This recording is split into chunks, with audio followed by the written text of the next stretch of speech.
지훈 씨, 오늘 나를 찾아온 건 당신 자신의 뜻이에요? 아니면 어머님의 뜻이에요? 당연히 내 뜻이지. 안녕하세요. 대국 이야기입니다. 판사 이모가 제게 결혼 증명서를 받기 하루 전에 은행에 가서 자산 증명서를 떼라고 알려주셨어요. 저는 그대로 따랐죠. 다음 날 예비 시어머니는 정말로 입을 열었습니다. 새아가, 네, 그 6천만 원으로 우리 아들 차부터 사주자. 사람의 마음은 가장 정밀한 기계이면서도 가장 허술한 위장이기도 합니다. 결혼이라는 절차가 시작되자 모든 초기 설정은 순식간에 바뀔 수 있었습니다. 저는 제가 사랑과 결혼한다고 믿었습니다. 혼인신고 24시간 전까지는요. 법정에서 수많은 희로애락을 지켜본 판사, 이모의 전화 한 통이 제 사랑의 가장 냉정한 자산 감정을 해주었습니다.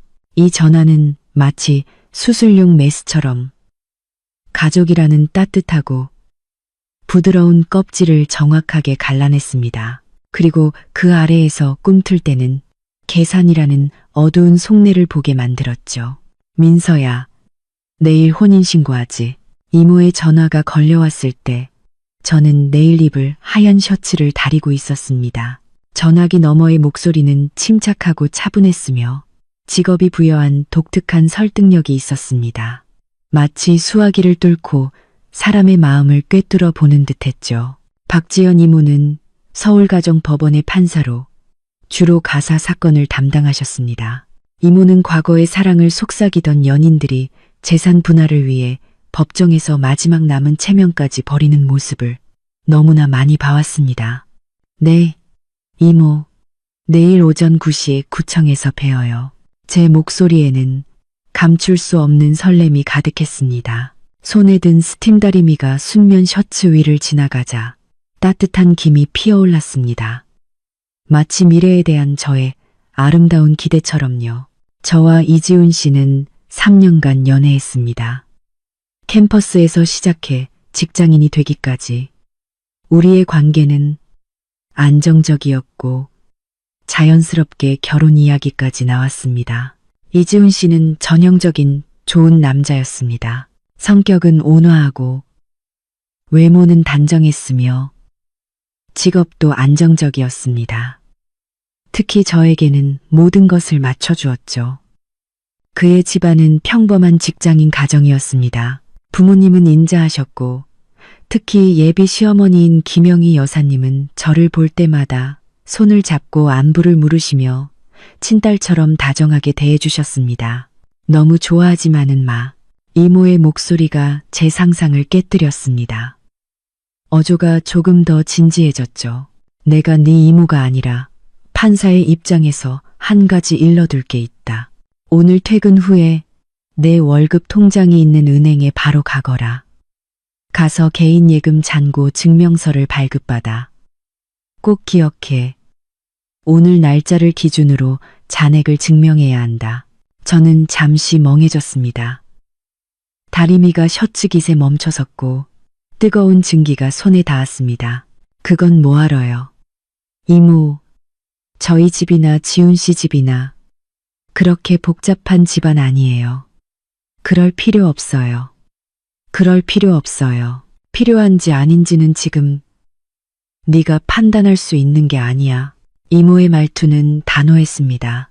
네가 모은 돈, 그거 네가 직장 생활 몇 년 동안 힘들게 모은 거잖니. 일부는 프로젝트 성공해서 받은 성과급이고 다 해서 6천만 원 정도 되지. 맞니? 그 돈은 네 혼인 전 재산에 속해. 하지만 일단 혼인신고를 하고 나면 그 돈이 혼인 전 재산이라는 명확한 증거가 없을 경우 나중에 재산이 섞여버리면 구분하기가 아주 어려워져. 이모, 너무 멀리 생각하시는 거 아니에요? 저랑 지훈 씨가 그렇게 될 리 없어요. 저는 이모의 직업병이 너무 심하다고 생각하며 조금 불편한 마음이 들었습니다. 모든 사람을 잠재적인 적으로 가정하는 것 같았죠. 박민서, 이모가 제 이름을 불렀습니다. 목소리에는 어쩔 수 없다는 듯한 진중함이 묻어났습니다.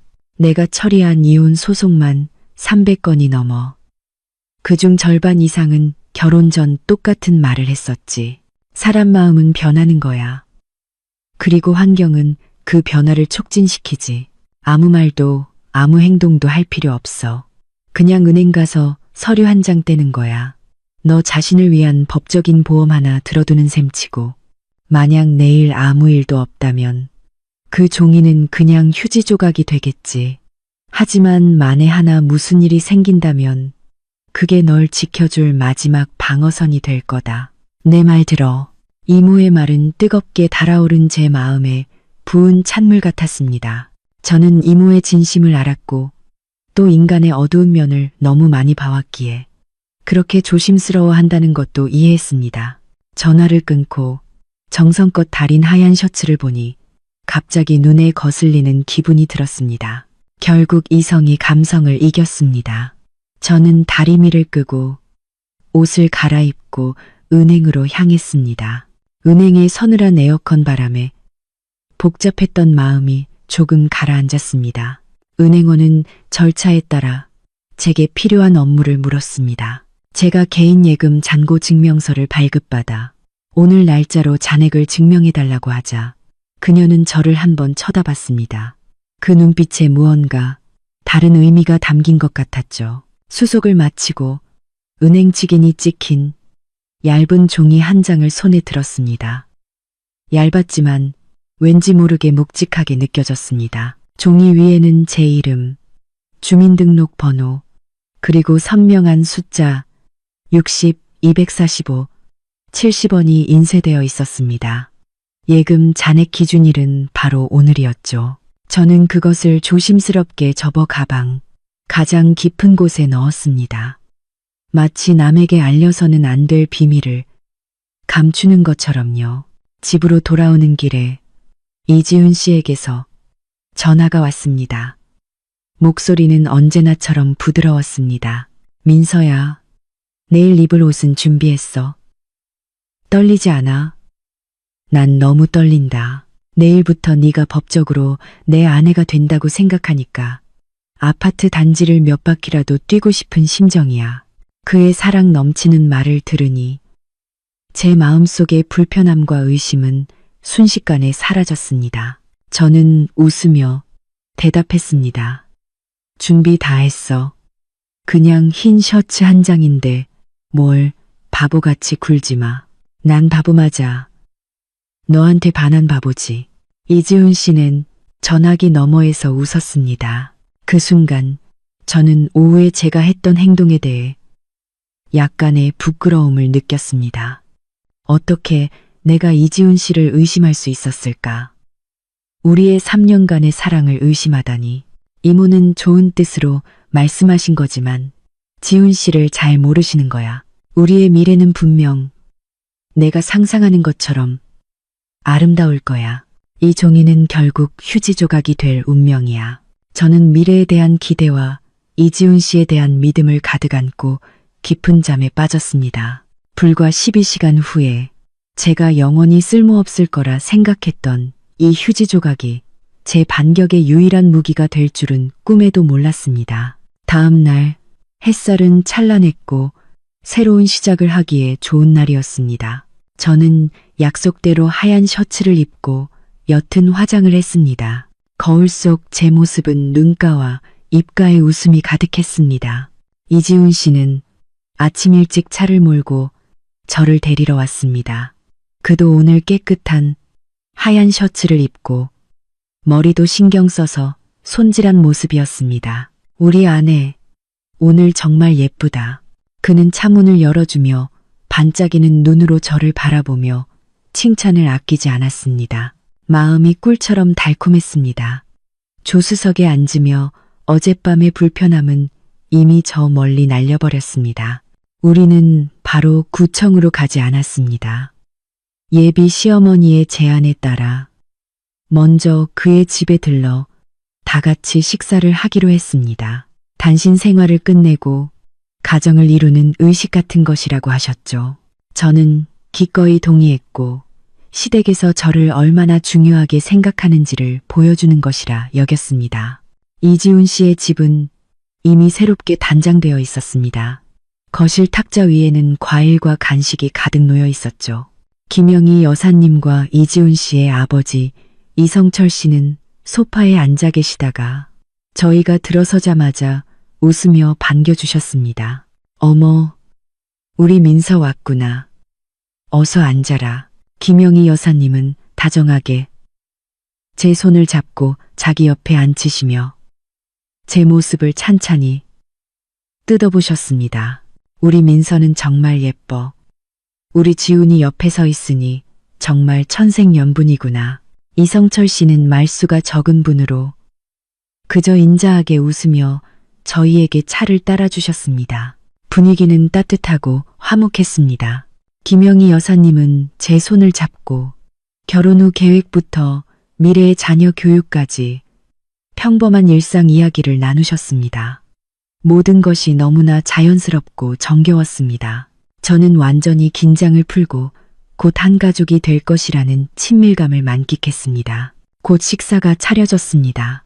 네 사람은 작은 식탁에 둘러앉았고 식탁 위에는 갈비찜과 잡채 등 풍성한 음식이 차려져 있었습니다. 김영희 여사님은 계속해서 제게 음식을 덜어주시며 제 밥그릇을 산더미처럼 쌓아주셨습니다.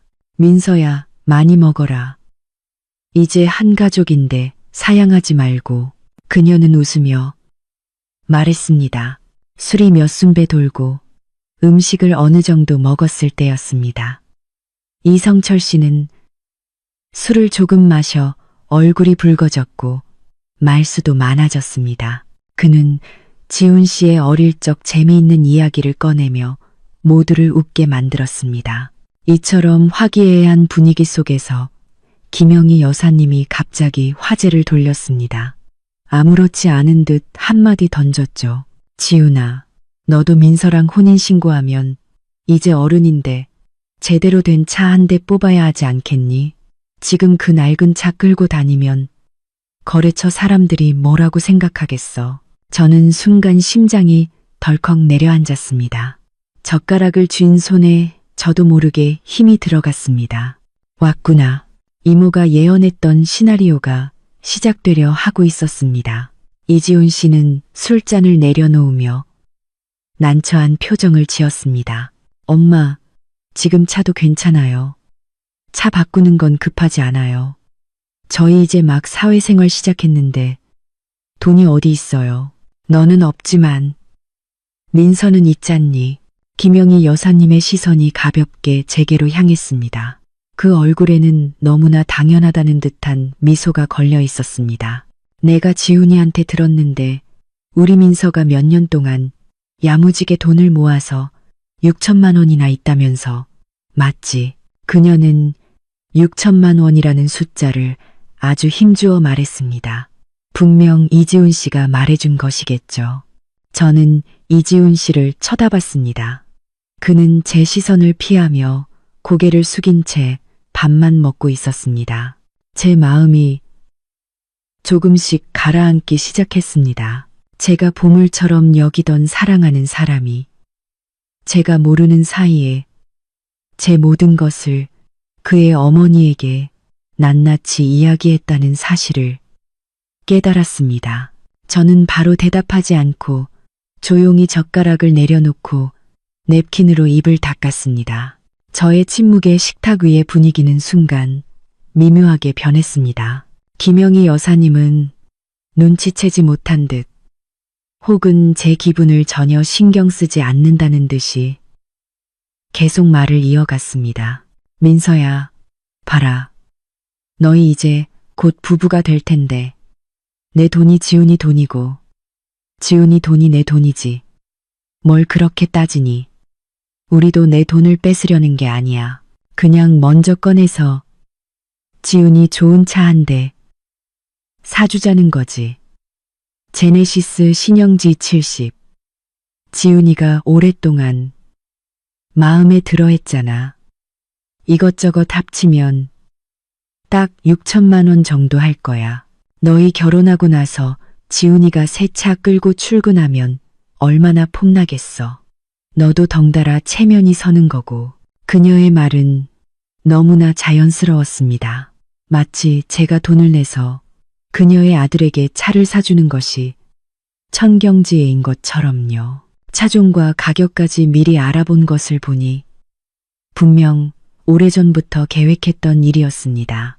저는 깊게 숨을 들이마시고 목소리가 떨리지 않도록 노력하며 차분하게 말했습니다. 저는 김영희 여사님을 바라보며 또박또박 물었습니다. 어머님, 지금 제 혼인 전 예금으로 이지훈 씨에게 차를 사주고 그 차를 이지훈 씨 명의로 등록하라는 말씀이신가요? 제 너무나 공식적인 질문에 김영희 여사님은 순간 말문이 막혔지만 이내 다시 미소를 지었습니다. 아이고, 무슨 혼인 전, 혼인 후를 따지니 다 한 가족인데 누구 명의로 하든 그게 무슨 상관이야.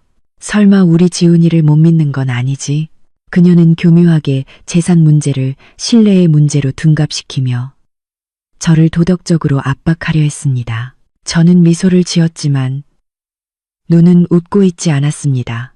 저는 고개를 돌려 마침내 이지훈 씨의 눈을 마주했습니다. 제가 3년 동안 사랑했고 평생을 함께하기로 한 남자를 바라보며 조용히 물었습니다. 지훈 씨, 이것도 당신 뜻이에요? 이지훈 씨의 얼굴이 새빨개졌습니다. 그는 저를 한번 보고 그의 강한 어머니를 한번 보더니 입술을 달싹이다가 마침내 불분명한 목소리로 말했습니다. 민서야, 엄마도 우리 잘 되라고 하시는 말씀이야. 남자 체면이라는 게 있잖아. 우리 잘 되라고. 참으로 기가 막힌 말이었습니다. 그 순간 제 마음속 마지막 환상이 산산조각 났습니다. 이모의 말, 어제 은행 창구 앞에서 느꼈던 민망함이 이 순간 차가운 현실이 되어 저를 덮쳤습니다. 저는 제가 곧 들어서게 될 곳이 사랑이 가득한 안식처가 아니라 정교하게 설계된 함정이라는 것을 깨달았습니다. 그들이 원했던 것은 박민서라는 사람이 아니라 제 통장 속에 찍힌 선명한 숫자였던 것입니다. 식탁 위의 공기는 마치 얼어붙은 듯 했습니다. 이성철 씨는 술잔을 든 채 어쩔 줄 몰라 하며 우리를 바라봤고 김영희 여사님의 얼굴에서도 미소가 사라졌습니다. 그녀의 눈빛에는 불쾌함과 함께 저라는 예비 며느리의 순종도를 가늠하는 듯한 시선이 담겨 있었습니다. 그리고 이지훈 씨, 그는 계속 고개를 숙인 채 마치 선고를 기다리는 죄인처럼 저를 쳐다보지 못했습니다. 그의 침묵은 그 어떤 말보다 제 마음을 아프게 했습니다. 식탁 아래 제 손은 주먹을 꽉 쥐고 있었습니다. 손톱이 손바닥을 깊게 파고들었습니다. 그 고통이 제게 마지막 남은 이성을 붙잡아 주었습니다. 여기서 무너지면 안 돼. 피해자처럼 울부짖어서는 안 돼. 이모가 말했죠. 계산적인 사람을 상대할 때 감정은 가장 쓸모없는 무기라고. 전문성과 냉정함만이 답이라고. 저는 꽉 쥔 주먹을 펴고 오히려 미소를 지었습니다. 앞에 놓인 찻잔을 들어 한 모금 마신 뒤 차분하게 입을 열었습니다. 목소리는 크지 않았지만 그 자리에 있는 모든 사람의 귀에 똑똑히 들릴 만큼 선명했습니다. 어머님 말씀이 맞아요. 한 가족끼리 남남처럼 굴면 안 되죠. 저는 먼저 그녀의 말에 동조하며 그녀의 긴장된 마음을 조금 풀어주었습니다. 김영희 여사님의 표정이 과연 부드러워졌습니다. 제가 굴복할 것이라고 생각한 것이겠죠. 입가에 다시 의기양양한 미소가 떠올랐습니다. 그럼 우리 민서는 역시 사리분별이 밝은 아이야. 저는 그녀의 칭찬을 무시하고 화제를 돌려 그녀를 똑바로 쳐다봤습니다. 기왕 한 가족이 될 거니 우리 집안일을 좀 더 명확하게 해두는 게 좋겠어요. 제 돈은 정확히 6천만 원이 있어요. 더 정확히는 60. 245, 70원이죠. 제가 정확한 액수를 말하자 김영희 여사님과 이지훈 씨는 잠시 놀란 표정이었습니다. 이 돈은 제가 사회생활을 시작한 첫날부터 아껴서 모은 월급과 제가 독립적으로 프로젝트를 성공시켜 회사에서 받은 성과급 2천만 원을 합친 금액입니다. 모든 수입은 은행 거래 내역과 명확한 출처 기록이 있습니다. 제 말투는 마치 저와 상관없는 사건 사실을 진술하는 것처럼 평온했습니다. 대한민국 민법 제830조에 따르면 부부의 일방이 혼인 전부터 가진 고유재산은 그 특유재산으로 한다고 규정되어 있습니다. 즉, 이 돈은 법적으로 온전히 저 박민서 개인의 재산입니다. 제가 민법이라는 단어를 꺼내자 김영희 여사님의 표정이 확연히 변했습니다. 얼굴에 굳어있던 미소가 사라지고 당황스러움과 분노가 뒤섞인 표정이 드러났습니다. 이지훈 씨는 고개를 번쩍 들고 마치 처음 보는 사람처럼 충격받은 눈으로 저를 쳐다봤습니다. 저는 멈추지 않고 계속해서 법률 강의를 이어갔습니다. 물론 어머님의 예비 며느리로서 지훈 씨의 체면을 세워주고 싶어 하시는 마음은 충분히 이해합니다. 차는 살 수 있어요. 하지만 몇 가지 사항은 미리 명확하게 약속해둬야 합니다. 저는 가방에서 영원히 쓸 일이 없을 거라 생각했던 그 종이를 꺼냈습니다. 저는 그것을 펼쳐 식탁 위에 놓았습니다. 선명한 붉은색 은행 직인이 조명 아래서 유난히 빛났습니다. 이건 제가 어제 오후에 은행에서 발급받은 개인 예금, 잔고, 증명서입니다. 여기에는 어제, 즉 저희가 혼인신고를 하기, 바로 전날까지의 제 명의 예금 총액이 명시되어 있습니다.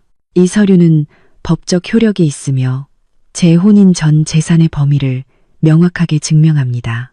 김영희 여사님은 그 종이를 뚫어지게 쳐다봤습니다.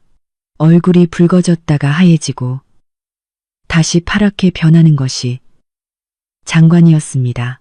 그녀는 아마 평생 결혼을 앞둔 식사 자리에서 이렇게 살벌한 서류를 꺼내드는 사람은 처음 봤을 겁니다.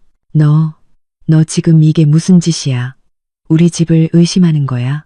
아직 시집 오지도 않았으면서 우리를 계산하고 있었어? 그녀의 목소리가 날카로워졌습니다. 어머님, 오해세요. 저는 여전히 미소를 띠고 있었지만 눈빛은 이미 차갑게 식어 있었습니다. 저는 누구를 계산하는 게 아니라 저 자신을 보호하는 거예요. 어머님 말씀처럼 한 가족이라도 계산은 명확히 해야죠. 기왕 제 혼인 전 재산을 사용해서 우리 작은 가정을 위한 자산을 마련할 거라면 나중에 불필요한 분쟁을 피하기 위해 서면으로 합의서를 작성할 필요가 있다고 생각해요. 무슨 합의서? 이지훈 씨가 마침내 입을 열었습니다. 목소리가 메말라 있었습니다. 부부재산계약서요. 저는 그를 바라봤습니다. 눈빛에는 더 이상 예전의 다정함은 없었고 오직 공적인 냉정함만이 남아 있었습니다. 계약 내용은 간단해요. 첫째, 차량 구매 대금 6천만 원이 제 개인 혼인 전 예금에서 나왔다는 것을 명시합니다. 둘째, 차량은 우리 두 사람 공동 명의로 등록하여 부부 공동 재산으로 합니다. 셋째, 만약 미래에 우리 혼인 관계가 불행하게도 파탄 날 경우 재산 분할 시 제가 출자한 원금 6천만 원에 대해 우선 변제권을 가집니다. 즉, 차량을 처분한 금액이나 그에 상응하는 재산에서 먼저 제 원금 6천만 원을 반환하고 남은 부분을 공동재산으로 분할하는 거죠. 제 말이 끝나자 방 안은 죽음과 같은 정적이 흘렀습니다. 김영희 여사님은 마치 말도 안 되는 소리를 들었다는 듯 테이블을 세게 내리치며 제게 소리쳤습니다. 너 정말 미쳤구나.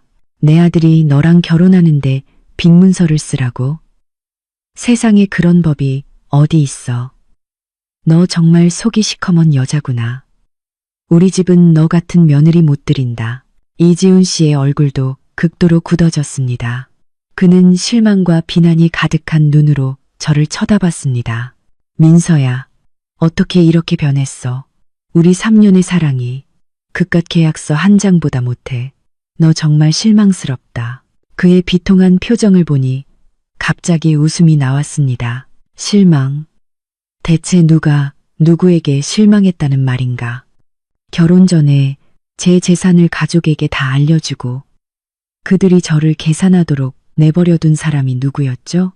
어머니가 무리한 요구를 할 때 침묵과 동의로 일관한 사람이 누구였죠?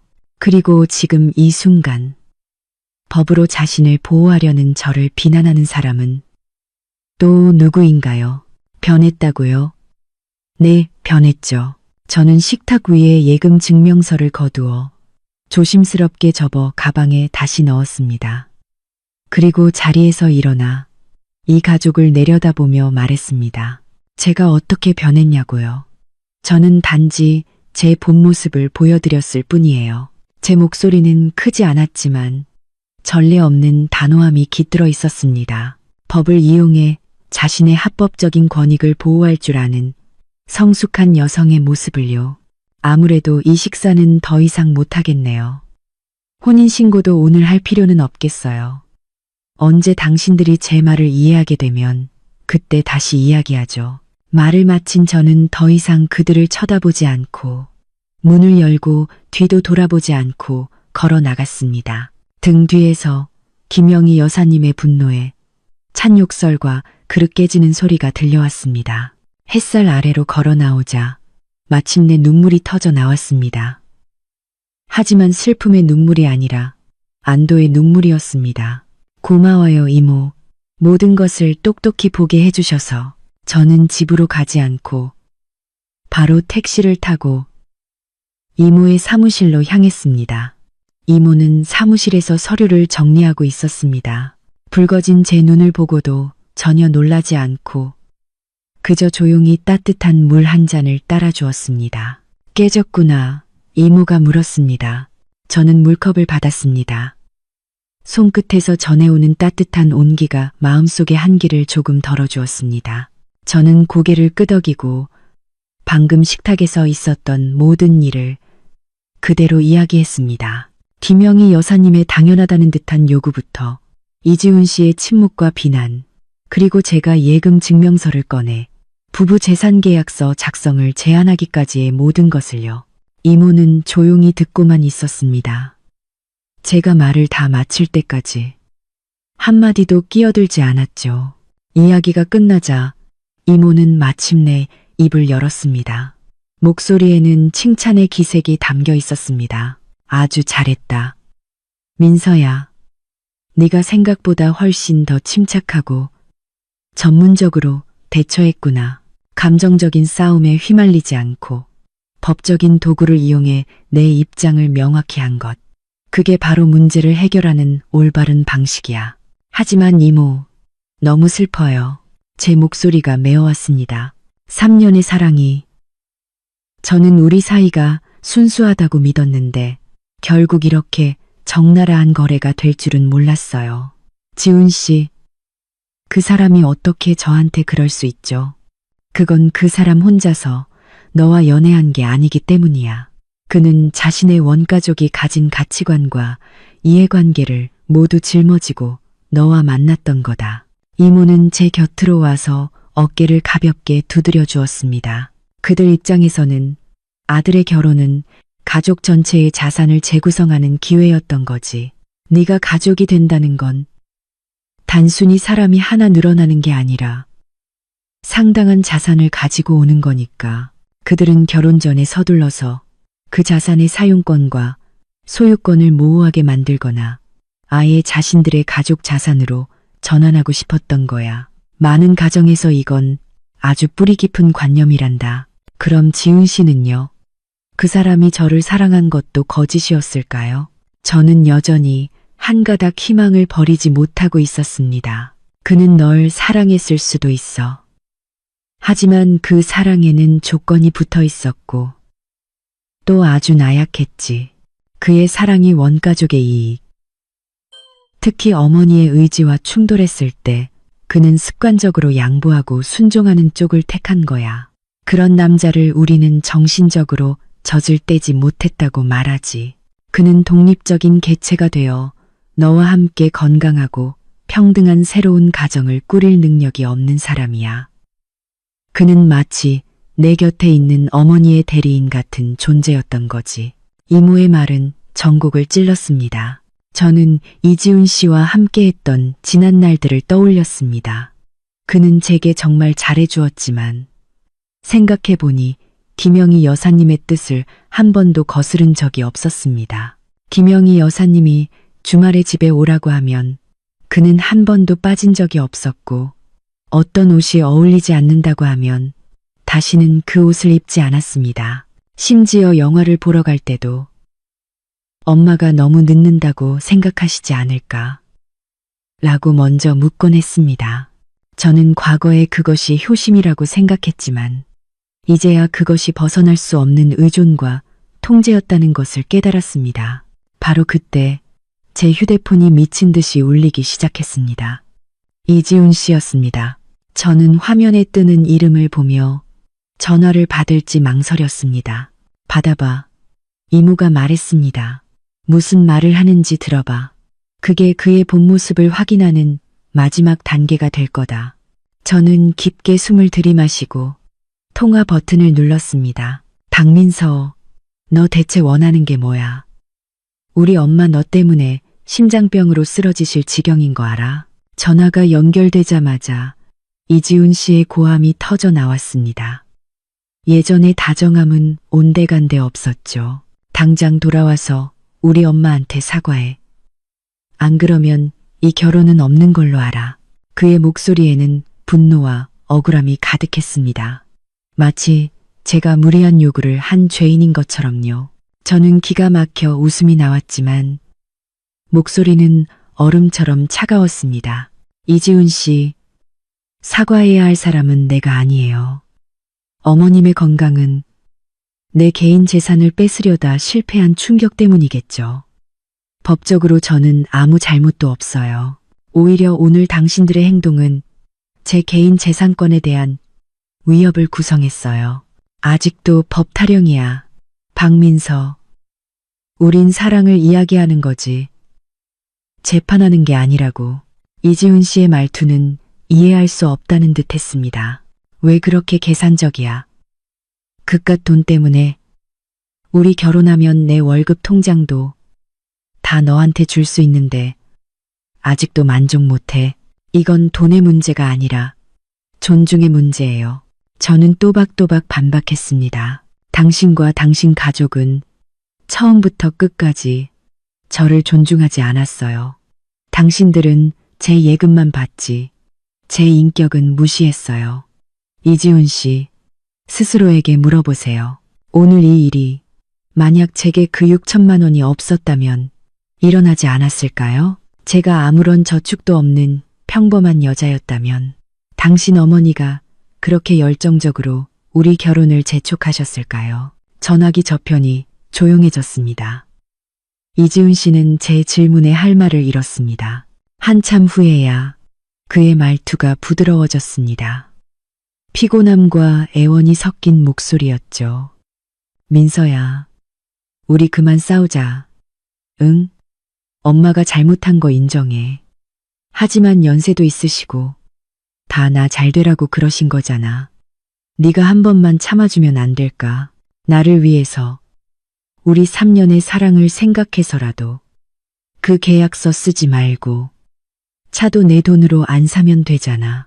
우리 일단 혼인신고부터 하고 앞으로 잘 살면 안 될까?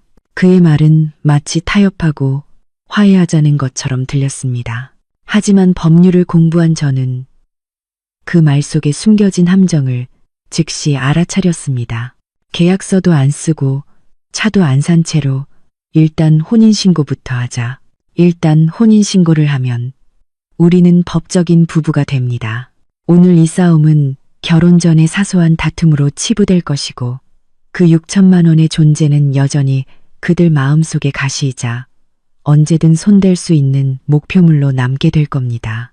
오늘 차를 안 산다고 해서 내일 집을 안 사고 모레 그의 동생 결혼 자금을 대주지 않을 거라는 보장은 없죠.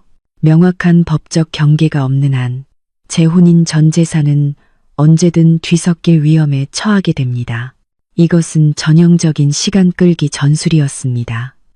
먼저 감정으로 저를 안정시키고 결혼이라는 기정사실을 만든 후에 천천히 제 것을 빼앗으려는 속셈이죠. 저는 눈을 감았습니다. 머릿속에 이모의 냉정한 얼굴이 떠올랐습니다. 이지훈 씨.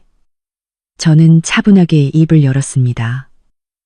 혼인신고는 할 수 있어요. 하지만 그 부부재산 계약서는 반드시 써야 해요.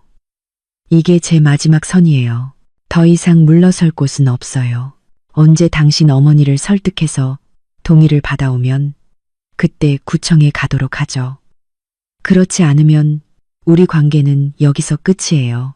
말을 마친 저는 그에게 반박할 기회를 주지 않고 바로 전화를 끊었습니다. 세상이 마침내 조용해졌습니다. 저는 이모를 바라봤습니다.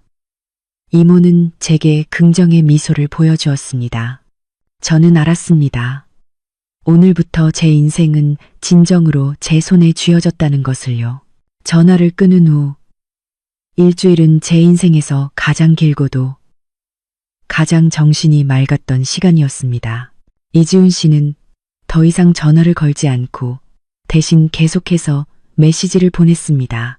처음에는 분노와 비난으로 시작했던 내용은 점차 다정했던 추억을 회상하는 것으로, 그리고 나중에는 애절한 애원으로 바뀌었습니다. 그는 우리가 함께했던 지난 3년의 사진을 보내왔습니다. 풋풋했던 캠퍼스 시절부터 지금의 직장인 모습까지 모든 사진에는 아름다웠던 추억이 담겨 있었습니다. 민서야, 이 사진 기억나? 우리 졸업여행 가서 찍은 거잖아. 평생 나한테 시집 와서 잘해주겠다고 했었지. 민서야, 이건 우리가 처음 같이 키운 다육이야. 내가 66이라고 이름 붙여줬는데 내가 물을 너무 많이 줘서 죽었지. 너 며칠 동안이나 화냈었잖아. 민서야, 내가 잘못했어. 정말 잘못했어. 내가 그렇게 비겁하게 굴지 말았어야 했어. 널 지켜주지 못해서 미안해. 한 번만 더 기회를 주면 안 될까? 내가 약속할게. 앞으로 집안일은 뭐든지 내 말만 들을게. 이 메시지들을 보며 마음이 아프지 않았다면 거짓말이겠죠. 3년의 사랑은 쉽게 잘라낼 수 있는 썩은 살점이 아니었습니다. 달콤했던 순간들, 함께했던 경험들이 모두 바늘이 되어 제 마음을 콕콕 찔렀습니다. 몇 번이고 답장을 보내고 싶었습니다.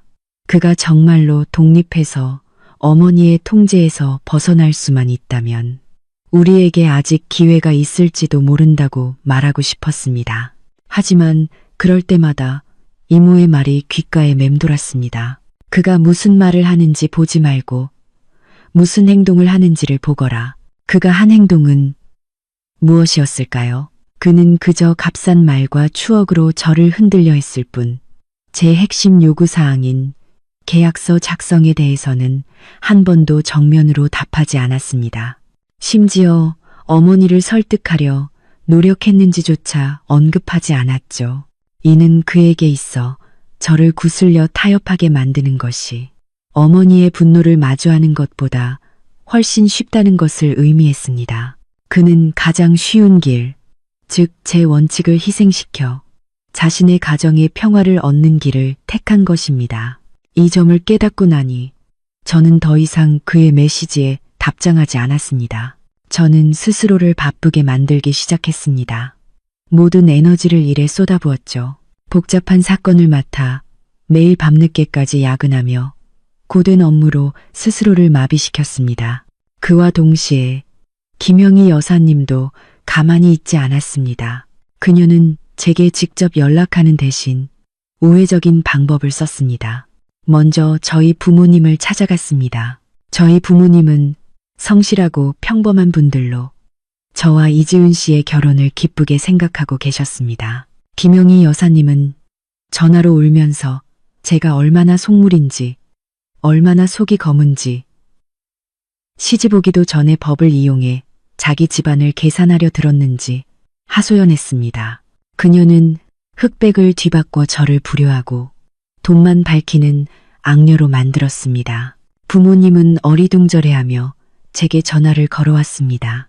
저는 일의 전말을 차근차근 설명하고 이모의 조언을 강조했습니다. 이야기를 다 들으신 어머니는 한참 동안 침묵하시다가 한숨을 쉬며 말했습니다.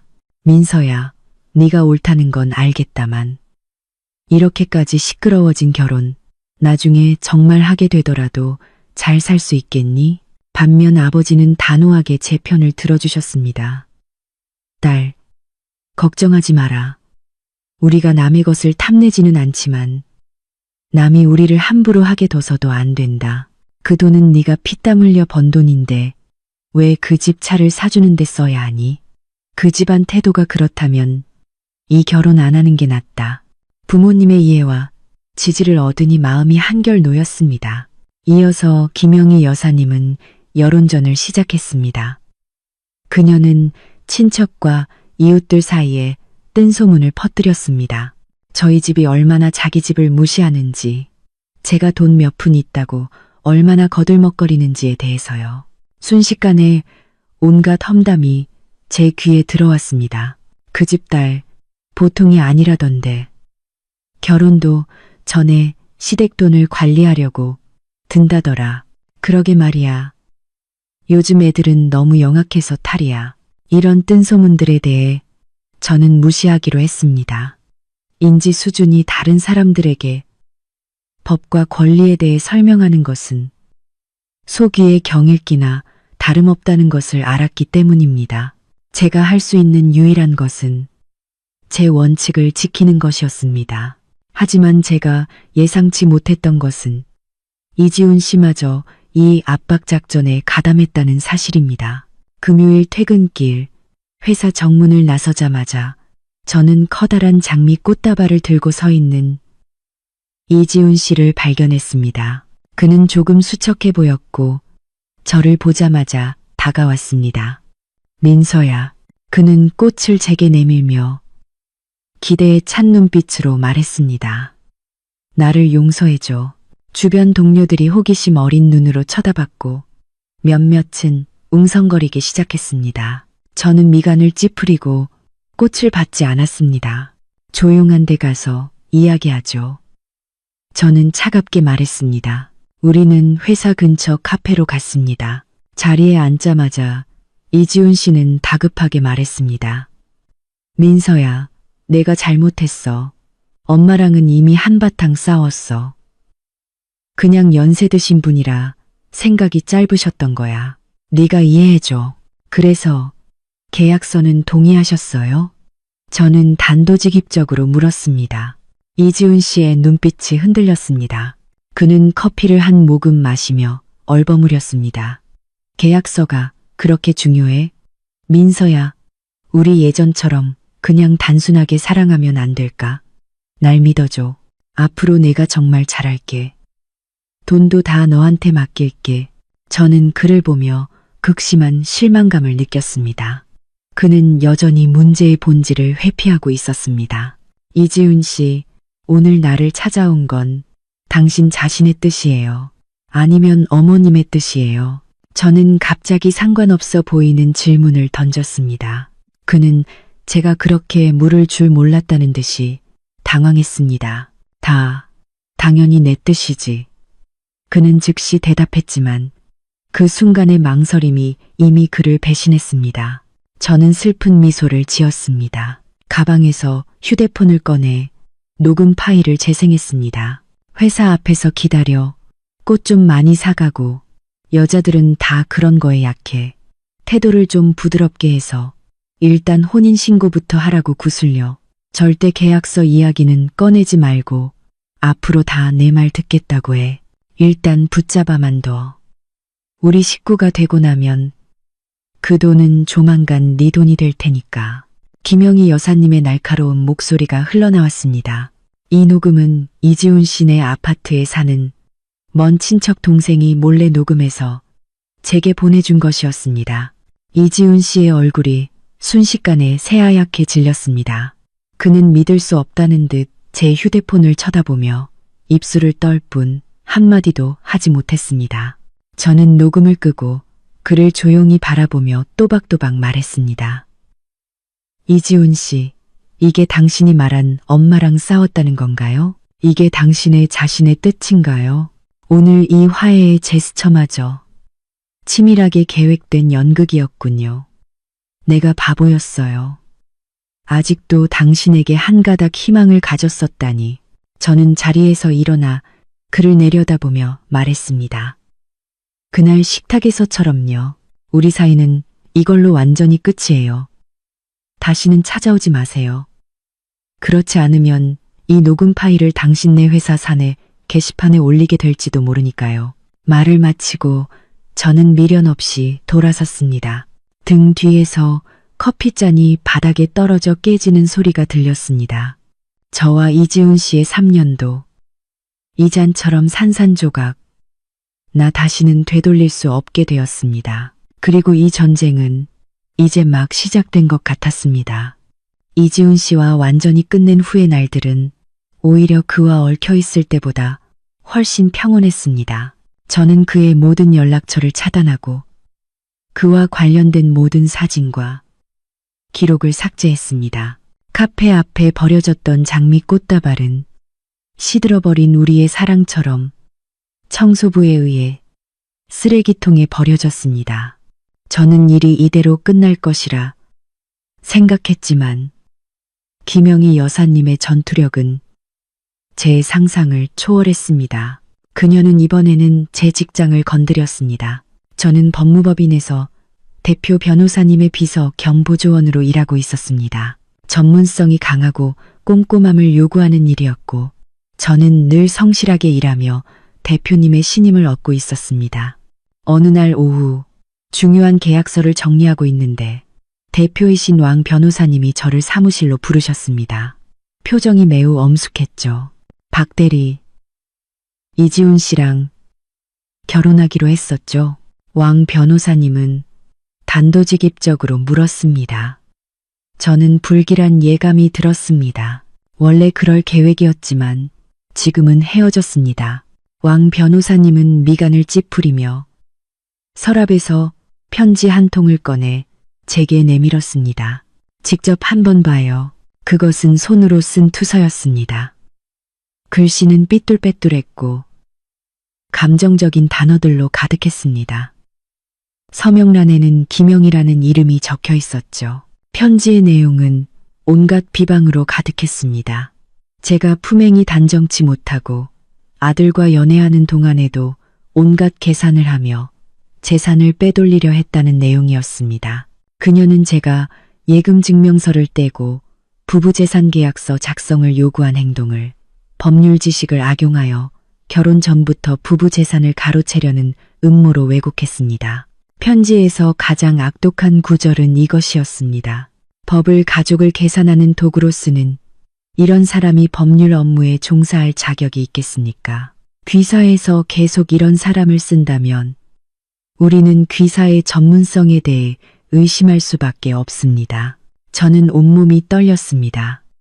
이것은 단순한 가정불화를 넘어 제 직업 윤리에 대한 공공연한 비방이자 인격 모독이었습니다. 변호사님, 이것은 전부 모함입니다. 저는 간신히 감정을 억누르며 말했습니다. 설명할 필요 없어요. 나는 박 대리를 믿으니까. 왕 변호사님은 손을 저어 제 말을 막았습니다. 박 대리가 우리 사무실에서 일한 지 2년이에요. 나는 박 대리 사람 됨됨이를 잘 알아요. 이 편지는 앞뒤도 안 맞고 논리도 없고 딱 봐도 막무가내식 비방이야. 하지만 그는 말을 돌리며 표정이 굳어졌습니다. 이 편지를 나한테만 보낸 게 아니에요.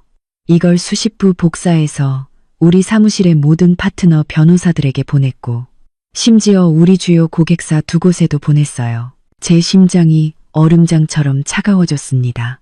가정 문제를 회사 문제로 확대시키고 심지어 제 직업적 명예와 회사의 이익까지 해치려 하다니. 김영희 여사님의 이수는 정말 악랄했습니다. 그녀는 저를 벼랑 끝으로 몰아 명예를 실추시키고 직장을 잃게 만들어 결국 자신에게 무릎 꿇게 만들려 했던 것입니다. 변호사님, 죄송합니다. 제 개인적인 일로 사무실에 피해를 끼쳐드렸습니다. 저는 고개를 숙였습니다. 목소리에는 죄책감과 분노가 뒤섞여 있었습니다. 지금은 사과할 때가 아니에요. 왕 변호사님의 시선이 칼날처럼 날카로워졌습니다. 김영희 씨의 행동은 우리 법무법인의 명예를 심각하게 훼손했고 박대리 개인에게는 명예훼손을 구성합니다. 당신은 법률가예요. 이런 권리 침해 행위에 대해 어떻게 대처할 생각입니까? 저는 고개를 번쩍 들었습니다. 왕 변호사님의 눈에서 격려와 지지를 읽을 수 있었습니다. 맞아요. 저는 법률가입니다. 매일 고객들이 법적 무기로 자신의 권익을 지키도록 돕고 있습니다. 그런데 정작 제 자신이 침해를 당했는데 이대로 참고만 있어야 할까요? 제 자신의 권리조차 지키지 못한다면 앞으로 어떻게 고객의 신뢰를 얻을 수 있겠습니까? 전례 없는 투지가 마음속에서 불타올랐습니다. 변호사님, 알겠습니다. 저는 깊게 숨을 들이마셨습니다. 눈빛이 그 어느 때보다 단호해졌습니다. 더 이상 물러서지 않겠습니다. 소송을 제기하겠습니다. 누구를요? 김영희, 그리고 이지훈 씨를요. 저는 또박또박 말했습니다. 김영희 씨는 명예훼손 행위의 직접적인 실행자이고 이지훈 씨는 그녀의 아들이자 이 사건의 당사자로서 어머니의 행동이 제게 해를 끼칠 것을 알면서도 방치했고 심지어 배후에서 조종했을 가능성이 있습니다. 이는 공동 불법 행위에 해당합니다. 저는 그들이 공동으로 제 명예를 훼손한 것에 대해 소송을 제기하여 공개적인 사과와 피해 복구, 그리고 정신적 손해배상을 청구할 것입니다. 왕 변호사님의 얼굴에 마침내 미소가 번졌습니다. 좋아요. 그게 바로 우리 법무법인 사람다운 태도지. 필요한 지원이 있으면 언제든 말해요. 법무팀에서 전적으로 협력할 겁니다. 이 사건은 박 대리가 직접 맡아서 진행해요. 독립적으로 처리하는 첫 번째 사건이라고 생각하고 감사합니다. 변호사님, 저는 자리에서 일어나 깊이 고개를 숙였습니다. 대표님 사무실을 나오자 저는 마치 다시 태어난 기분이었습니다. 이전까지 저는 수동적으로 그들의 공격에 대응하는 피해자의 역할에 머물러 있었습니다. 하지만 이제 저는 적극적으로 반격하는 전사가 되기로 결심했습니다. 저는 즉시 소송 준비에 착수했습니다. 친척 동생에게 연락해 김영희 여사님이 아파트 단지 내에서 뜬소문을 퍼뜨린 증거를 더 모아달라고 부탁했습니다. 동료 변호사에게 투서의 필적 감정을 의뢰했습니다. 회사 앞 CCTV를 확보해 이지훈 씨가 꽃을 들고 와 화해를 청하던 장면을 증거로 확보했습니다. 모든 증거들이 제 손에서 하나씩 맞춰져 갔습니다. 그날 밤 저는 이모에게 전화를 걸어 제 결정을 알렸습니다. 전화기 너머에서 이모는 한참 동안 침묵하다가 제가 들어본 적 없는 싱외하고 자랑스러운 목소리로 말했습니다. 민서야, 다 컸구나. 가서 해. 이모가 응원할게. 기억해라. 법은 어느 한쪽 편을 들지 않아. 법은 오직 법을 알고 이용하는 사람을 보호할 뿐이야. 전화를 끊고 저는 책상 앞에 앉아 제 손으로 저 자신을 위한 첫 번째 소장을 작성하기 시작했습니다. 조명 아래 제 눈빛은 냉정하고 집중되어 있었습니다. 이 소장이 제출되면 저와 이지훈 씨 가족 사이에는 더 이상 돌아갈 다리가 없다는 것을 알았습니다. 우리를 기다리는 것은 법정에서의 대결뿐이었습니다. 하지만 저는 두렵지 않았습니다. 이번 싸움은 사랑을 위한 것이 아니라 제 존엄을 위한 것이었기 때문입니다. 소장은 법원의 심사를 통과하여 정식으로 김영희 여사님과 이지훈 씨에게 송달되었습니다. 그들이 법원 직인이 찍힌 소환장과 소장을 보았을 때 얼마나 놀라고 분노했을지 상상이 갔습니다. 그들의 생각으로는 이것은 그저 집안일, 연인 사이의 다툼이었을 텐데 제가 정말로 그들을 법정에 세울 줄은 꿈에도 몰랐을 겁니다. 과연 30분도 채 되지 않아 이지훈 씨에게서 전화가 걸려왔습니다. 이번에는 모르는 번호였습니다. 박민서, 너 미쳤어? 진짜 나랑 우리 엄마를 고소해? 너 양심도 없어? 그의 목소리는 갈라져 있었고 믿을 수 없다는 분노로 가득했습니다. 양심이 있는지 없는지는 판사님이 판단해 주시겠죠. 당신 어머니가 제 직장에 편지를 보내 제 경력을 망치려 했을 때 그분은 양심이라는 단어를 생각이나 해보셨을까요? 당신이 그분의 행동을 묵인하고 심지어 연극까지 하면서 저를 속이려 했을 때 당신은 우리의 3년을 생각이나 해봤나요? 그분은 우리 엄마야. 연세도 많으신데 뭘 그렇게 따져. 그냥 한번 져주면 안 돼. 이지훈 씨는 여전히 그 우스꽝스러운 논리를 반복하고 있었습니다. 이지훈 씨, 저는 차갑게 그의 말을 끊었습니다. 오늘 내가 법률가로서 당신에게 마지막으로 법을 알려주죠. 법적 책임을 지는 기준은 성인 여부이지 나이가 아니에요. 당신 어머니의 행동은 명예훼손을 구성했고 당신은 공동 불법 행위자입니다. 법정에서 봅시다. 그리고 공식적으로 통보하는데 이 통화는 녹음되고 있습니다. 말을 마친 저는 바로 전화를 끊었습니다. 그들과는 더 이상 말이 통하지 않는다는 것을 알았습니다. 유일한 소통의 장은 법정뿐이었습니다. 그 후 며칠 동안 김영희 여사님은 완전히 이성을 잃었습니다. 하루에 수십 통씩 전화를 걸어 입에 담지 못할 욕설을 퍼부었습니다. 저는 그의 번호를 모두 차단했지만 그는 계속 번호를 바꿔가며 전화를 걸었습니다. 심지어 저희 회사 건물 아래까지 찾아와 난동을 부리려다 경비원에게 제지당하자 건물 아래에서 큰 소리로 저주를 퍼부어 행인들의 구경거리가 되기도 했습니다. 저는 그의 행패의 모습을 드러내지도 대응하지도 않았습니다. 그저 침착하게 경비원에게 경찰에 신고해달라고 요청하고 모든 과정을 휴대폰으로 녹화했습니다. 모든 전화, 모든 소란이 법정에 제출할 새로운 증거가 되었습니다. 재판일이 다가왔습니다. 그날 저는 단정한 검은색 정장을 입고 머리를 깔끔하게 빗어 넘겼습니다. 변호사를 선임하지 않고 직접 저를 변호하기로 했습니다. 원고석에 섰을 때 저는 피고석에 앉은 이지훈 씨와 김영희 여사님을 보았습니다. 김영희 여사님은 촌스러운 암적색 옷을 입고 머리는 헝클어져 있었으며 눈에는 원망이 가득했습니다. 이지훈 씨는 구겨진 셔츠에 수염도 깎지 않은 초췌한 모습이었습니다. 그는 복잡한 눈빛으로 저를 바라봤습니다. 분노와 의문, 그리고 제가 읽을 수 없는 어떤 회한이 섞여 있었죠. 법정은 엄숙했고 재판이 시작되었습니다. 저는 절차에 따라 소송 청구를 낭독했습니다. 첫째, 피고들은 원고에 대한 명예훼손 행위를 즉시 중단할 것을 명한다.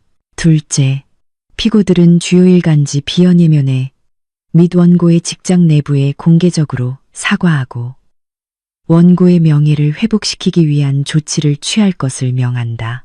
셋째, 피고들은 공동으로 원고에게 정신적 손해배상금 5천만 원을 지급할 것을 명한다. 제가 말을 마치자 김영희 여사님은 불붙은 폭죽처럼 자리에서 벌떡 일어났습니다. 판사님, 제가 억울합니다. 이 여자가 흑백을 전도하고 적반하장으로 나오고 있습니다. 우리 집이 가난하다고 파혼하자고 해놓고 이제 와서 우리 돈을 뜯어내려고 하는 겁니다. 그녀는 눈물을 흘리며 아들을 위해 모든 것을 희생한 자애로운 어머니인 척 연기했습니다. 재판장은 법정 질서를 유지하라고 경고했습니다. 제 진술 차례가 되자 저는 감정적으로 대응하지 않고 준비한 증거들을 하나씩 차분하게 제시했습니다. 재판장님, 증거 1호증입니다. 피고 김영희가 직접 작성하여 제 직장으로 우송한 비방 편지 원본과 필적 감정 보고서입니다. 편지의 내용은 제 직업 윤리와 인격에 대한 심각한 모욕을 구성합니다. 증거 2호증입니다. 제 직장 상사와 동료 2명의 증인 진술서로 이 비방 편지가 회사 내부에 극히 악의적인 영향을 미쳤으며 제 직업적 명예를 심각하게 훼손했음을 증명합니다. 증거 3호증입니다. 제 친척이 제공한 녹음 파일과 이웃 2명의 서면 진술서로 피고 김영희가 아파트 단지 내에서 장기간에 걸쳐 저에 대한 허위 사실을 유포했음을 증명합니다. 증거 4호증입니다. 피고 이지훈과 저의 메시지 기록 및 그가 화해를 청했다. 거절당한 후 그의 어머니 김영희가 그에게 어떻게 연기하여 저를 속일지 지시하는 내용의 통화 녹음입니다. 이 녹음은 피고 이지훈이 어머니의 불법 행위를 완전히 인지하고 있었으며 이에 가담하여 공동 불법 행위를 구성했음을 명확히 증명합니다. 증거 5호증입니다. 피고 김영희가 제 직장 건물 아래에서 공개적으로 소란을 피우고 저를 모욕하는 영상과 경찰 출동 기록입니다. 이는 피고들이 법원 소환장을 받은 후에도 반성의 기미 없이 오히려 저에 대한 지속적인 괴롭힘과 협박을 가했음을 증명합니다. 제가 증거를 하나씩 제출할 때마다 이지훈 씨와 김영희 여사님의 얼굴은 점점 하얗게 질려갔습니다. 특히 이지훈 씨가 어머니의 지시를 받아 연기했다는 녹음이 법정에서 재생될 때 방청석에서는 탄식이 흘러나왔습니다. 이지훈 씨는 고개를 깊이 숙였고 김영희 여사님은 완전히 당황하여 허둥댔습니다. 마지막으로 저는 피고석에 앉은 한때 제가 목숨 걸고 사랑했던 남자를 바라보며 최종 진술을 했습니다. 재판장님, 저는 피고 이지훈과 3년간의 사랑을 나눴습니다. 평생을 함께할 것이라 믿었습니다. 하지만 돈 문제로 시작된 이 사건을 통해 저는 많은 것을 깨달았습니다. 제가 원했던 것은 돈이 아니라 존중이었습니다. 독립적이고 평등한 인격체로서 존중받을 권리였습니다. 법은 사회적 행동의 최저선입니다. 온정과 도덕이 인간의 악함을 제어하지 못할 때 저는 법을 믿기로 선택했습니다. 이상입니다. 진술을 마치고 저는 재판부를 향해 깊이 고개를 숙였습니다. 법정은 조용했습니다.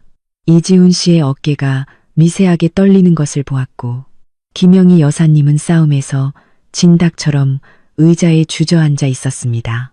저는 이 전쟁에서 제가 이겼다는 것을 알았습니다. 법원은 당일 선고를 내리지는 않았지만 결과는 이미 정해진 것이나 다름없었습니다. 법원 문을 나서자 햇살이 눈부셨습니다. 저는 길게 한숨을 내쉬었습니다. 몇 달 동안 제 마음을 짓누르던 돌덩이가 박민서 씨 뒤에서 쉰 목소리가 들려왔습니다. 돌아보니 이지훈 씨였습니다. 그는 법정에서보다 훨씬 더 초췌해 보였습니다. 무슨 일이죠? 제 말투는 낯선 사람을 대하듯 평온했습니다. 그는 제 앞에 다가와 멈춰 섰습니다. 그는 입을 열려다 결국 주머니에서 은행카드 한 장을 꺼내 제게 내밀었습니다. 여기 6천만 원이야. 그는 고개를 숙인 채 말했습니다. 비밀번호는 내 생일, 우리 엄마 대신 내가 갚는 거라고 생각해줘. 저는 카드를 받지 않았습니다. 필요 없어요. 법정에서 해결할 겁니다. 알아. 그는 씁쓸하게 웃으며 손을 거두었습니다. 그냥 뭐라도 하고 싶었어. 민서야, 미안해. 미안해라는 세 글자. 그가 이 사건 속에서 처음으로 제게 한 말이었습니다. 당신이 미안해야 할 사람은 내가 아니에요. 저는 그를 바라봤습니다. 당신 자신에게 미안해야죠. 한때 사랑을 위해 모든 것을 걸었던 순수하고 착했던 박민서를 당신과 당신 가족이 직접 죽인 거니까요. 이지훈 씨의 몸이 크게 휘청거렸습니다. 그의 눈이 순식간에 붉어졌습니다. 이렇게 될 줄은 몰랐어. 엄마는 항상 강하셨고 나는 그저 따르는데 익숙했어. 너도 나처럼 엄마에게 져줄 거라고 생각했어. 우리가 결혼만 하면 모든 게 다 괜찮아질 거라고 믿었어. 그래서 당신은 여전히 내가 양보하지 않았기 때문에 이 결과가 초래되었다고 생각하는군요. 저는 그의 말 속의 숨은 뜻을 정확히 짚어냈습니다. 그는 할 말을 잃었습니다. 저는 허탈하게 웃었습니다. 이지훈 씨, 당신은 아직도 문제의 근원을 모르는군요. 문제는 내가 양보하느냐 마느냐가 아니었어요. 당신이 나를 위해, 당신 자신의 작은 가정을 위해 한 번이라도 싸울 용기가 있었느냐는 거였죠. 이 싸움에서 당신은 단 한 번도 내 편에 서지 않았어요. 당신은 영원히 당신 어머니의 아들이었고 내 남편이 될 생각은 한 번도 하지 않았던 거예요. 말을 마치고 저는 돌아섰습니다. 민서야, 그가 뒤에서 저를 불렀습니다. 만약 내가 우리 엄마를 설득했다면, 만약 내가 그 계약서에 서명했다면, 만약 내가 원하는 대로 했다면, 우리 다시 돌아갈 수 있었을까? 그의 목소리에는 마지막 절망적인 희망이 담겨 있었습니다. 저는 잠시 침묵하다가 조용하지만 분명하게 세 글자를 내뱉었습니다. 아니요. 깨진 거울은 다시 붙일 수 없고 무너진 신뢰는 다시 쌓을 수 없습니다. 저는 더 이상 그에게 말할 기회를 주지 않고 단호하게 앞으로 걸어갔습니다. 며칠 후 판결문이 나왔습니다. 법원은 제 예상대로 판결했습니다. 법원은 김영희와 이지훈의 행위가 제 명예를 훼손했다고 인정하고 그들에게 제 부모님 댁, 제 직장, 그리고 신해일간지 법률면에 3일 연속으로 사과문을 게재하라고 명령했습니다. 또한 그들의 불법 행위가 제게 심각한 정신적 고통을 준 점을 고려하여 공동으로 정신적 손해배상금 3천만 원을 지급하라고 판결했습니다. 판결에 따라 김영희와 이지훈은 결국 신문에 사과문을 싣고 제 직장에 찾아와 공개적으로 사과했습니다. 그날 김영희는 초라한 옷차림으로 왕 변호사님과 동료들 앞에서 준비해온 사과문을 겨우 읽었습니다. 이지훈은 그 뒤에 서서 처음부터 끝까지 저를 깊은 눈으로 바라볼 뿐 아무 말도 하지 않았습니다. 저는 무표정으로 듣고 그들이 떠나려 할 때 왕 변호사님께 말했습니다. 변호사님, 판결에 따라 사과문은 공고란에 3일간 게시되어야 합니다. 감독 부탁드립니다. 이로써 몇 달간의 소동은 법적으로 마침표를 찍었습니다. 제 인생도 새로운 페이지를 넘겼습니다. 이 사건을 겪으며 저는 하룻밤 사이에 훌쩍 성장한 기분이었습니다. 일에 있어서는 더욱 능숙하고 과감해졌고 왕 변호사님은 저를 더욱 신임하여 중요한 사건들을 맡기기 시작했습니다. 저는 더 이상 비서가 아니라 진정한 변호사로서 법조계의 첫 발을 내딛게 되었습니다. 저는 독립적이고 자신감 넘치는 여성 친구들과 어울리기 시작했습니다. 함께 운동하고 책을 읽고 여행하며 인생을 논했습니다. 한 남자에게 얽매이지 않으니 세상이 훨씬 넓어 보였습니다. 이모는 제게 가장 가까운 친구가 되었습니다. 어느 날 저는 이모에게 물었습니다. 이모, 그때 어떻게 그렇게 확신하셨어요? 지훈 씨 집안에 문제가 있을 거라고? 이모는 차를 따르며 말했습니다. 확신한 게 아니야. 단지 위험을 예측했을 뿐이지. 법정에 오래 있다 보면 많은 결혼이 사랑이 식어서가 아니라 가족 간의 경계가 없어서 깨진다는 걸 알게 된단다. 결혼할 나이가 되어서도 경제적으로나 정신적으로 원가족에게서 독립하지 못하는 남자는 건강한 새 가정을 꾸릴 능력이 없는 거야. 그의 아내는 영원히 그의 어머니와 그 남자를 두고 싸워야 하지. 그건 처음부터 이길 수 없는 전쟁이야. 이모는 제게 법률 기술뿐만 아니라 결혼과 인간을 꿰뚫어보는 지혜를 가르쳐 주었습니다. 반년이 지났습니다. 이지훈과 김영희는 제 인생에서 완전히 사라졌습니다. 그러던 어느 날, 한 통의 친구 추가 요청을 받았습니다. 최수진이라는 이름이었고, 변호사님, 안녕하세요. 소개받고 연락드렸습니다. 라는 메시지가 와 있었습니다. 변호사님, 다름이 아니라 제가 곧 결혼을 하는데요. 남자친구는 정말 좋은 사람인데 최근에 그 어머니께서 좀 불안한 요구를 하셔서요. 제가 몇 년 일해서 모은 돈이 3천만 원 정도 있는데 그 돈으로 남동생 집 전세금 좀 보태주라고 하시네요. 어차피 한 가족 될 건데 도와주는 셈치라고요. 남자친구도 동생 결혼은 큰일이니 형 부부가 도와주는 게 맞다고 하고요. 이 글을 보며 저는 반년 전에 제 모습을 보는 것 같았습니다. 똑같은 이야기, 똑같은 변명, 똑같은 마마보이. 제가 전문적인 조언을 타이핑하려던 순간 그녀에게서 메시지가 하나 더 왔습니다. 아, 참. 제 남자친구 이름은 이지훈이에요. 저는 순간 얼어붙었습니다. 이지훈이 벌써 새로운 약혼녀를, 그리고 그의 가족은 또다시 다른 무고한 여성에게 탐욕의 손을 뻗치고 있었습니다. 그녀는 계속해서 물었습니다. 제가 너무 예민한 걸까요? 돈 때문에 사랑을 의심하면 안 되는 거겠죠? 그녀의 모든 질문은 반년 전에 제 자신에게 하는 질문 같았습니다. 저는 차를 강변에 세우고 한참을 고민했습니다. 이 진실을 알려주어야 할까? 아니면 모른 척해야 할까? 저는 마침내 수진 씨에게 답장을 보냈습니다. 수진 씨, 내일 오전에 저희 사무실로 한번 오시겠어요? 면담을 한번 하고 싶습니다. 이건 단순한 법률 상담이 아닐 겁니다. 다음 날 저는 회의실에서 수진 씨를 만났습니다. 그리고 제가 겪었던 모든 이야기를 차분하고 객관적으로 들려주었습니다. 이야기가 끝났을 때 저는 서류 봉투 하나를 그녀 앞에 내밀었습니다. 여기에는 제가 이지훈 씨와 김영희 씨를 명예훼손으로 고소했던 모든 소송 기록 사본이 들어있어요. 비방 편지, 녹음 증거, 그리고 법원의 최종 판결문까지요. 수진 씨는 떨리는 손으로 봉투를 열었습니다. 그리고 그 안에 판결문을 보고 소리 없이 눈물을 흘리기 시작했습니다. 저는 조용히 그녀 곁을 지켰습니다. 한참 후에야 그녀가 고개를 들었습니다. 감사합니다.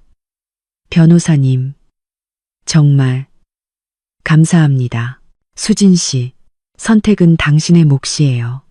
하지만 당신이 선택을 내리는데 필요한 모든 정보를 제공하고 싶었어요. 그녀는 눈물을 닦고 단호한 눈빛으로 말했습니다.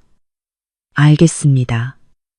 어떻게 해야 할지 이제 알겠습니다.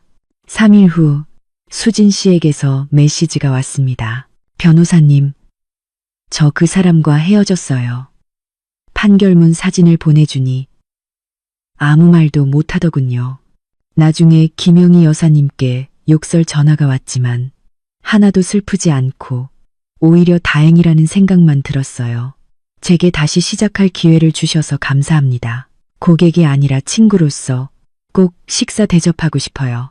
그리고 50만 원의 상담료, 이체 내역이 첨부되어 있었습니다. 다시 시작할 기회를 주셔서 감사합니다. 나는 문장을 보며 저는 창밖의 햇살이 그 어느 때보다 따뜻하다고 느꼈습니다. 저는 그 돈을 받지 않고 답장했습니다. 좋아요. 기다릴게요. 어쩌면 법의 진정한 의미는 죄를 처벌하는 데만 있는 것이 아니라 어둠 속에서 등불을 밝혀 길 잃은 사람이 앞으로 나아갈 길을 보게 해주는 것일지도 모릅니다. 그리고 저는 기꺼이 그 등불을 든 사람이 되기로 했습니다.